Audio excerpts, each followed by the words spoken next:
Welcome students. आज हम reported speech ये टॉपिक पढ़ने जा रहे हैं। रिपोर्टेड स्पीच वैसे तो मुश्किल बहुत नहीं है, लेकिन बहुत सारे बच्चों को ये तकलीफ वाला काम चल रहा है।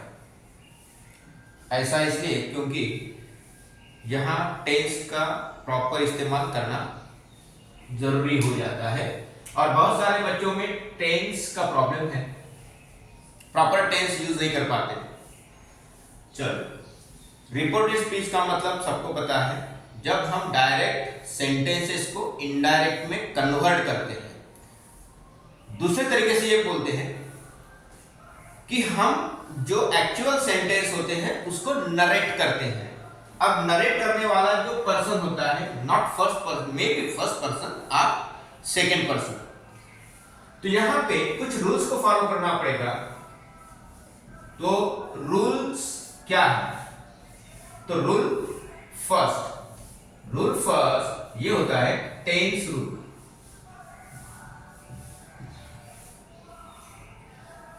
जब रिपोर्टिंग वर्ब का मतलब होता है सेड। रिपोर्टिंग वर्ब का मतलब होता है सेड। रिपोर्टिंग वर्ब अगर पास्ट टेंस में है तो यहां अगर कोई भी सेंटेंस हो, अगर यहां पे सेंटेंस प्रेजेंट में है, कौन सी सेंटेंस? इन्वर्टेड कॉमा के सेंटेंस अगर प्रेजेंट में है तो ये पास्ट में चेंज हो जाएगा। जब इनडायरेक्ट करोगे तो पास्ट में चेंज हो जाएगा, और पास्ट है तो पास्ट परफेक्ट में कन्वर्ट हो जाएगा। क्लियर? फिर से एक बार रिपीट करते हैं। अगर रिपोर्टिंग वर्ब पास्ट में है यानी सेड है, से या फिर सेज, वो नहीं है, सेड अगर है तो जो भी सेंटेंस इन्वर्टेड कॉमा के अंदर है उनका टेंस चेंज हो जाएगा। यानी अगर यहां प्रेजेंट टेंस है तो ये पास्ट हो जाएगा, और ये पास्ट है तो ये पास्ट परफेक्ट हो जाएगा। For example, I say we are going. Suppose this is simple sentence. I said we are going. However, reporting verb is in past tense. So what will be the indirect one? ये जो verb है ये V1 है, तो यहाँ obviously it become V2. तो होगा क्या? I said that. We become we because here is only one person. ठीक है? I said that we were going. We were going. तो क्योंकि यहां पे are going का it become were going. अब यहां देखिएगा, मैं दूसरा सेंटेंस और कहता हूं, he said to me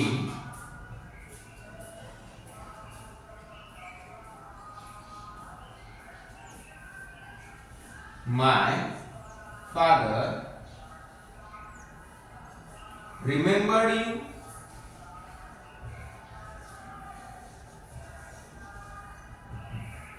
अगर इस प्रकार का सेंटेंस है तो इसमें क्या चेंज होगा?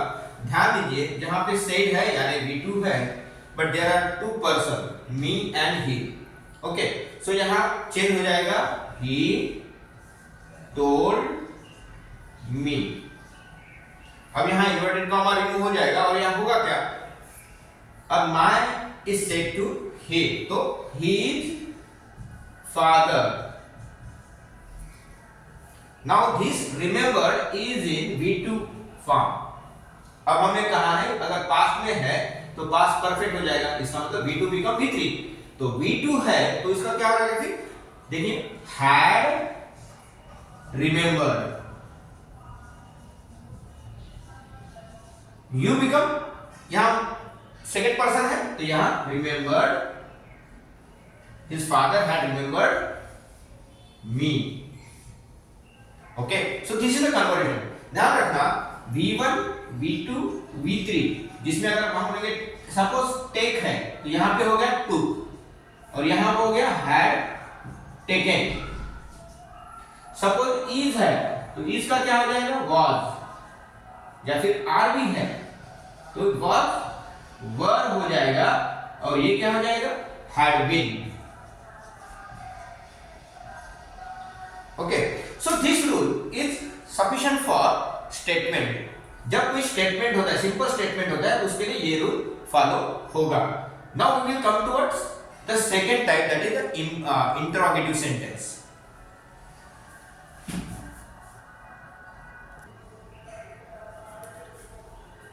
So interrogative sentence are of two types. तो पहला टाइप क्या है, WH क्वेश्चन। हम सबको पता है WH क्वेश्चन स्टार्ट होता है where, when, how, who, why, correct, which, इससे स्टार्ट होता है। तो अब स्ट्रक्चर क्या होगा इनडायरेक्ट का, इनडायरेक्ट स्पीच का स्ट्रक्चर होगा क्या? तो सिंपल सी बात है, जो रिपोर्टिंग वर्ब है said become ask, said become ask, क्योंकि सवाल पूछा जाता है, कहा नहीं जाता है। इसके बाद में दैट यूज नहीं करना, दैट यूज नहीं करना। तो यूज करना क्या है, जो भी WH वाला वर्ड होगा उसको यूज कर दो। जो भी WH वाला वर्ड आपके क्वेश्चन में दिया गया होगा उसको यूज करो। उसके बाद आपको करना होता है, बनाना होता है उस सवाल का स्टेटमेंट, डिक्लेरेटिव स्टेटमेंट।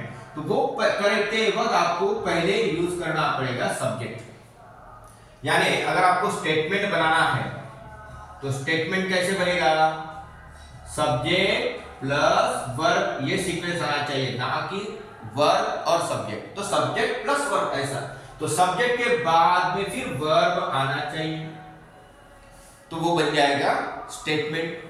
सवाल निकल जाएगा, इंटरोगेटिव मार्क वो भी रिमूव हो जाएगा and whole sentence will be statement. Statement करना यानी इसका सीक्वेंस सही तरीके से यूज करना कंपलसरी है। दूसरी चीज ध्यान रखना है, दूसरी चीज ध्यान रखना है, जो टेंस हमने बात किया था पहले, वो टेंस का इस्तेमाल सही तरीके से करना है, जो दिया गया है वही। एग्जांपल देखते हैं, he said to Raju, he said to Raju, why don't you come? Question mark. Why don't you come? This is the question.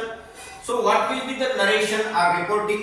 Now this Raju is reporting to someone else what he has said. So क्या कहेगा, he asked Raju why. Now ये why तो हमने लिखा क्योंकि हमने बोला why लिखना है। अब उसके बाद सब्जेक्ट लिखना है। यहां पे देखिए you, अब you यानी कौन है, राजू। राजू यानी ही you है, तो इसको हम ऑब्जेक्टिव फॉर्म में लेंगे, why I। राजू को कहा गया है he asked राजू why। अब यहां पे he है, he asked Raju why I नहीं लिखेंगे यहां पे, why he, why राजू लिखेंगे यहां पे, why राजू डोंट कम है तो क्या होगा, didn't come, didn't come. Why Raju did not come. देखिए डोंट कम ये क्वेश्चन, डोंट यू कम ये क्वेश्चन हो गया, राजू डिड नॉट कम ये हो गया स्टेटमेंट हो गया। तो ये सीक्वेंस आना चाहिए, सब्जेक्ट और ये वर्ब ऐसे आना चाहिए। Let us see another sentence, my friend said to me,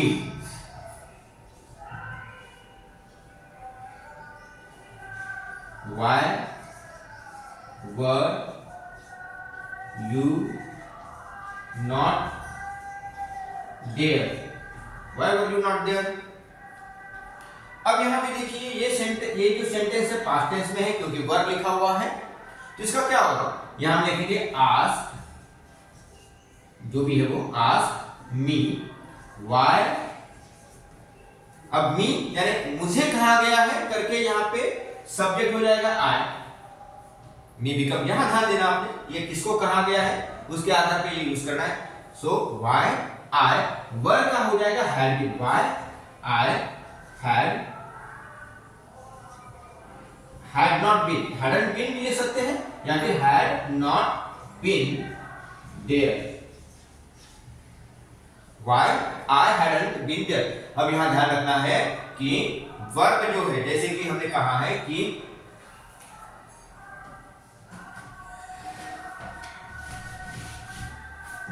मैंने आपको लिखा के दिया था is are अगर है तो वो हो जाएगा was were, अगर was were है तो वो हो जाएगा had been। बस इतना आपने इस WH क्वेश्चन में ध्यान रखना होता है।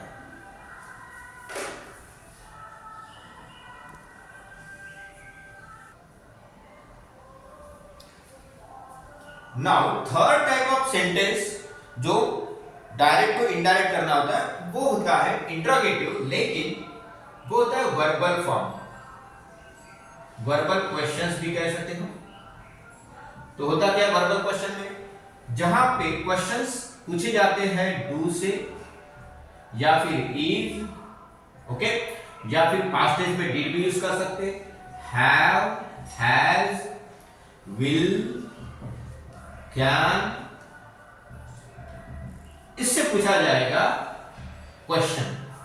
सो आप बताइए, अगर मैं पूछूंगा डू यू नो हिम, तो आंसर आएगा यस और no. Is he there, yes और नो में आंसर आएगा। Have you taken your lunch, yes और नो में आंसर आएगा। विल दे कम, क्वेश्चन का आंसर आएगा यस और नो में। तो यहां पे मॉडल या फिर ऑक्सिलरी वर्ब का इस्तेमाल होता है। ये सारे क्या है, ये सारे जो है ऑक्सिलरीज है।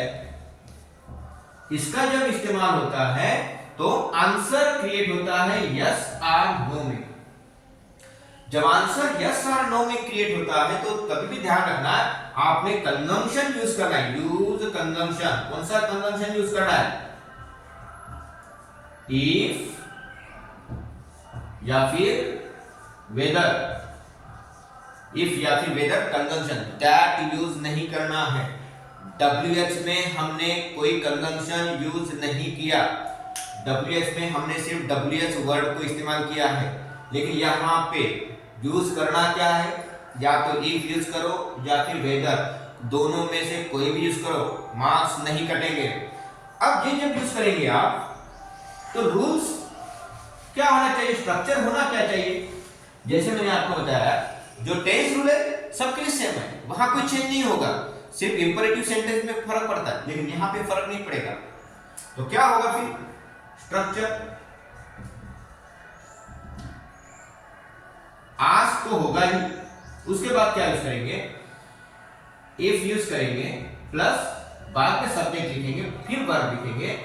इस वर्ब का जो टेंस है डिपेंड करता है किसके ऊपर, वो आपका डायरेक्ट सेंटेंस में कौन से टेंस में है उसके आधार पे चेंज हो जाएगा। Now let us see the example. अगर मैं यहां पे कहूंगा do they come with us, do they come with us, अगर ऐसा है तो हम लिखेंगे इफ, देखिए इफ, अब यहां पे दे, अब यहां देखिए डू कम, ये डू कम, ये कॉम्बिनेशन में लेना है, कंबाइन करके लेना है। डू कम का मतलब क्या, डू कम अगर है तो इसका मतलब भी क्या है, कम है ना, V1 है तो ये भी V1 ही है। लेकिन जब V1 में है तो इसका कन्वर्जन क्या हो जाएगा, V2 में हो जाएगा। डू कम का मतलब कम है तो इसका V2 क्या हो जाएगा, केम, ये बन जाएगा केम। तो होगा, लिखेंगे क्या, if they came with than us become, या तो हो जाएगा आस्क। ओके और एक एग्जांपल में लेता हूं, he said to me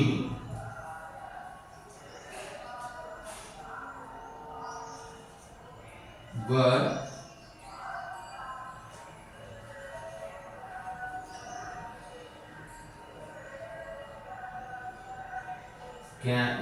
can you keep it? Can you keep it? Can you keep it? तो होगा क्या फिर? He asked me। अब यहाँ पे क्या से शुरू नहीं करना है, तो if से शुरू करना है। if me यानी you है, तो I, if I can become could हो जाएगा could, keep it का हो जाएगा that। can you, can I, could keep that। so this is the sequence। जो बाकी जो टेंस है जो भी है वो इसी तरह से इस्तेमाल करना है। So that is for questions. तो हमने आज पढ़ा है, क्या क्या पढ़ा है? स्टेटमेंट्स, इंटरोगेटिव्स, ये तीनों ही चीजें इंपॉर्टेंट है। ये तीनों चीज के ऊपर अगर आप फोकस करेंगे तो आप स्कोरिंग अच्छे से कर सकते हो।